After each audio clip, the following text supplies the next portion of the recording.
Okay, good morning.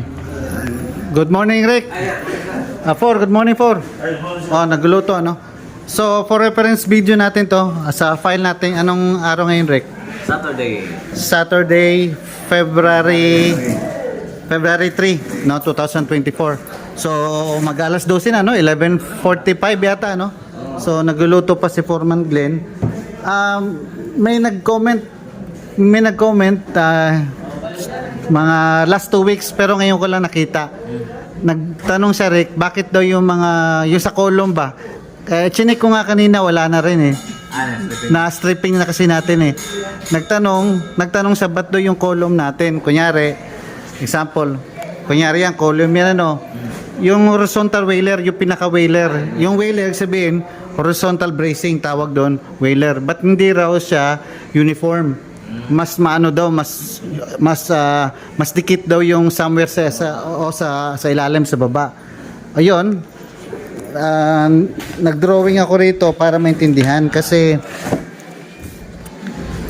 ito para sa nagtanong, ito yung pinaka sagot doon.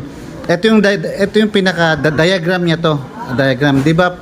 Sa college tayo, sa P6, no? P6 kahit sa P6 lang, P6 1, pinaka basic lang yan is yung pressure, no? Yung pressure nun pagka ganito, rectangular or square, habang bumababa, lumalaki, 'di ba? Tapos yung resultant pressure nun or resultant force is nasa 2/3, galing sa ibabaw, nasa 2/3 of height.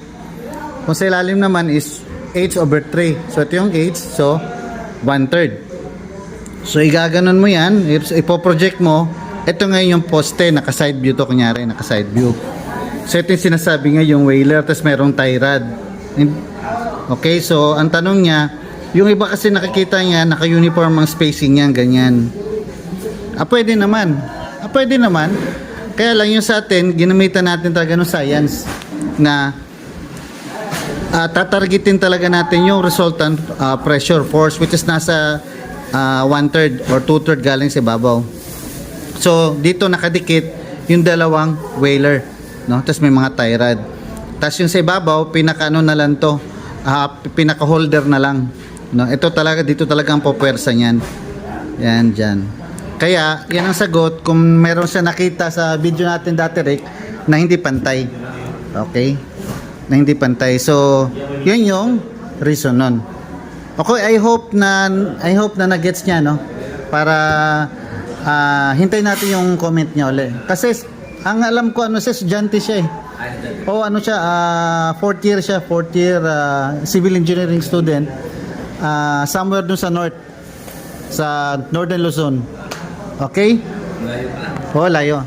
Okay, Rick, sige. Kain muna tayo, sige, bye-bye.